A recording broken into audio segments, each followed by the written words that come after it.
You're different than most. You refuse to settle for status quo. You're entrepreneurial. You want control of your life. You're driven. You want financial independence. You want to have fun again. You want a life. Hello, everyone. Welcome to Good Money, your trusted source for personal finance advice. I'm Tanya Rivero in New York. Ever wonder what it would be like to work from home? With advances in technology, more and more people are looking for home-based jobs that could easily give them the flexibility of setting their own hours and perhaps find a better work-life balance. It enables you to run your own business, be your own boss, but with the backing of another company that's there because you're selling their products or their services. Wouldn't it be nice if your commute consisted of stepping to the kitchen for a cup of coffee, then into your home office? Well, thanks to the internet, plenty of people do it daily. Best commute in town. Very short. Takes me about 30 seconds. We get to choose our own hours. It allows me to have the flexibility to do things with my wife and my daughter. So there are real work-at-home jobs out there. There is opportunities to work at home. You just need to find out what type of an opportunity you're best suited for and research it and pursue it. For Money Talks, I'm Stacy Johnson. It's an automated way to make money on the internet. So, how does it work? And why would you share it with somebody? This is exactly how this works. All right. So you've got these big Fortune 500 companies, household names, companies with household names, right, they have a lot of money allocated to advertising. And you see this every day. You turn on your TV, you see advertising. You turn on the radio, you hear advertising. Print magazines, all this stuff. Well, these companies have big advertising budgets and they allocate it in different places. One of the places that they allocate it is to the internet. They have a large portion of their budget set aside to advertise online. And so what I did was I went to them and I said, look, would you pay me to advertise for you? Would you pay me if I send you a customer? They said, yeah, it made sense. Think about it. They pay me only if I send them a customer. It's results-oriented. Right. It's performance-based. It made a lot of sense to them. Instead of paying to be seen, they're paying for customers, right? So they allocate a large portion of their budget to advertising this way. And what I do is I go promote these companies. I don't have to work against them. I don't have to build a business and try to compete with these monster companies. I work with them. They've already got it going. Right. I'm helping them. I send them customers, and in turn, they send me a check. They pay me for sending them customers. So they're elated. You know, when they get a new customer, they're excited. They don't mind paying me.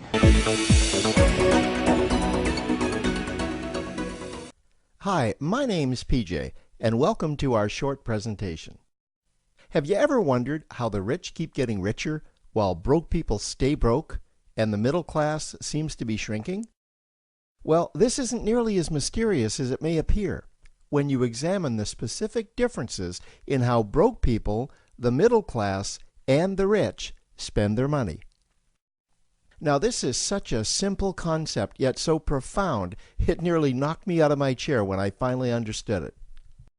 I'm going to show you exactly how the rich spend their money, and you can evaluate for yourself why they keep getting richer and the broke keep getting broker, and why the middle class remains so stressed out. Now, to get started, I'd like to review some financial terms we'll be using during this presentation. The terms that you need to be familiar with are cash flow, which means money you bring in, expenses, which means money you spend, assets. Now, this is the most confusing one. You're probably familiar with the traditional definition of an asset, which is something you own or have equity in. However, back in the 1990s, Robert Kiyosaki introduced us to a new definition of an asset in his groundbreaking Rich Dad, Poor Dad series of books. Robert taught us that an asset is something that pays you, and that's the definition we'll be using here. Liabilities is the last term, and it's defined as things that cost you money. As an example, a house is typically viewed as an asset, but can it actually be a liability? Yes, with our revised definition, anything that costs you money is a liability, not an asset. If you have a mortgage, your house is an asset to your banker because it pays him or her every month. But could a house also be considered an asset to you? Yes, in the right circumstances it could, when it pays you money. Let's say you buy a house and you rent it out, and it paid you a positive cash flow every month after all expenses. That would then be considered an asset. Now, one more time with the terms, just to be very clear before we continue. Cash flow is money you make. Expenses, that's money you spend. An asset pays you, and a liability costs you. Now let's take a look at how broke people spend their money. Now, when I say broke people, I'm not referring to the destitute. I'm speaking about that large portion of our society that lives from paycheck to paycheck and who never seem to have any money. In fact, most times there's more month left at the end of their money, and I'm sure many of you can relate to that group. On payday, broke people buy what I'm going to call stuff. Well, what's stuff? Well, that's inexpensive things that people buy that they don't really need to survive. You go into someone's house and you can't find any counter or tabletop space in the whole house because of all the stuff on it. Their house and their cars are full and cluttered with stuff. Well, where do they get all this stuff?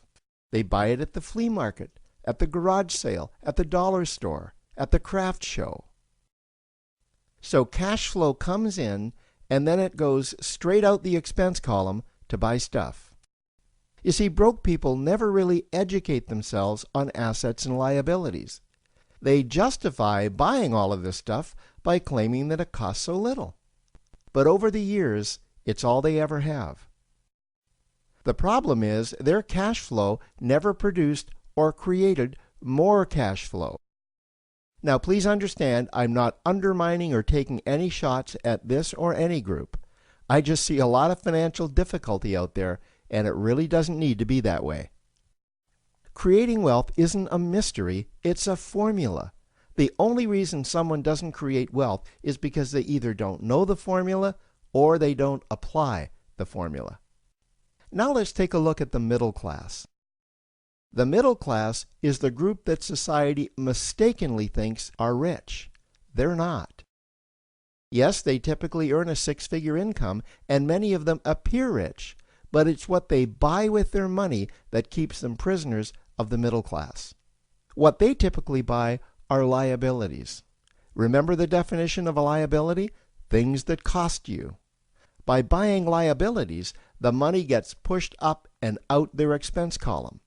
Liabilities are items like cars, boats, houses, airplanes, credit card debt. Now let's see just how this happens. The middle class gets a nice paycheck, let's say $10,000 for the month. They then split that down the middle and they pay their monthly expenses with half, and with the other half, they make a down payment on a new car. The car costs $5,000 down, and after they add on the insurance and the maintenance, that liability now costs $1,100 new dollars every single month. A few months go by, and they want a boat, then a vacation home, a Rolex watch on their credit card, a vacation on their credit card. And before you know it, their liabilities have raised their expense levels to near or above their income levels. They actually spend equal to or more than they make, meaning that they have to go to work and make a certain amount of money every single month just to cover their liabilities. The other important issue with both broke people and the middle class is that normally all of their cash flow is dependent on their own effort, meaning that they've educated themselves to exchange their knowledge and expertise for someone's money.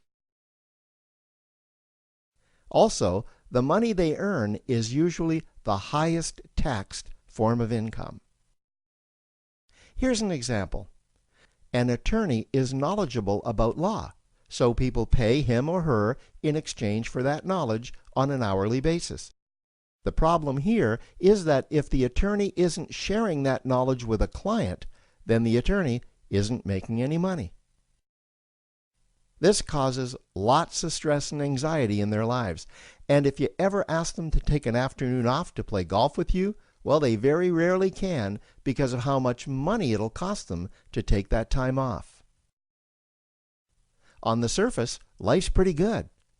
The reality is that it's a roller coaster ride. That's the middle class. Now, I know this group very well because for a great deal of my adult life, that was me. Now let's take a look at how the rich people spend their money. Rich people acquire assets.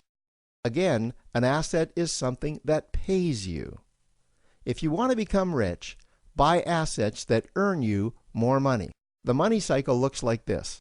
Acquire assets that produce cash flow, invest the profits to acquire more assets that produce more cash flow, invest those profits to acquire more assets that produce more cash flow.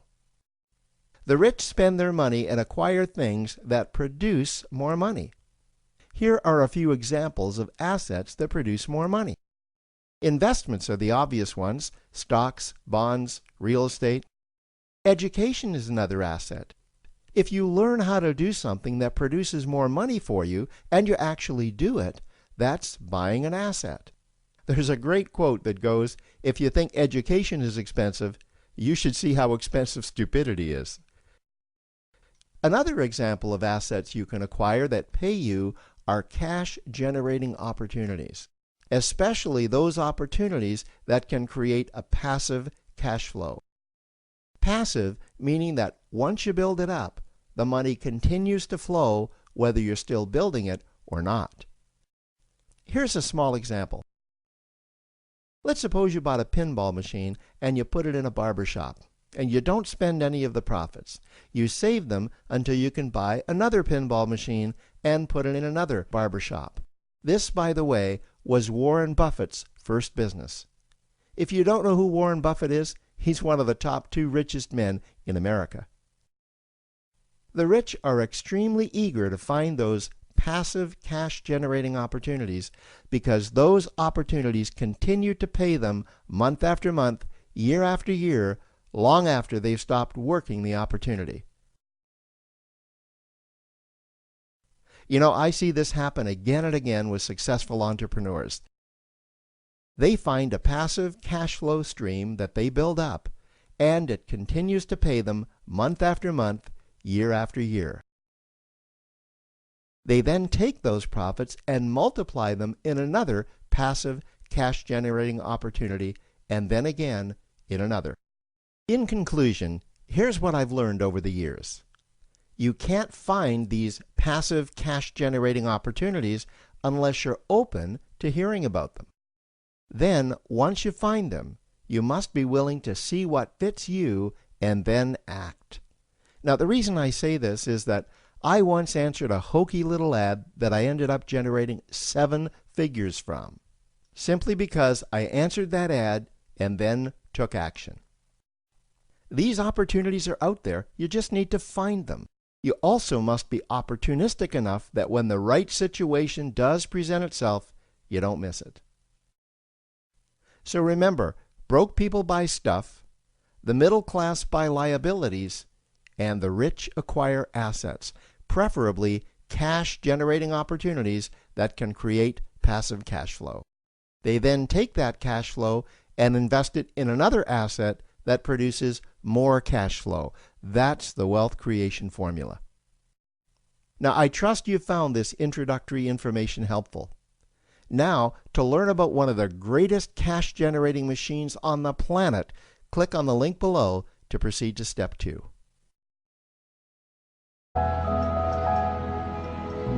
You want something, go get it. Period. Get into a work-at-home business? Research and just take a look and keep your mind open to find a different opportunity.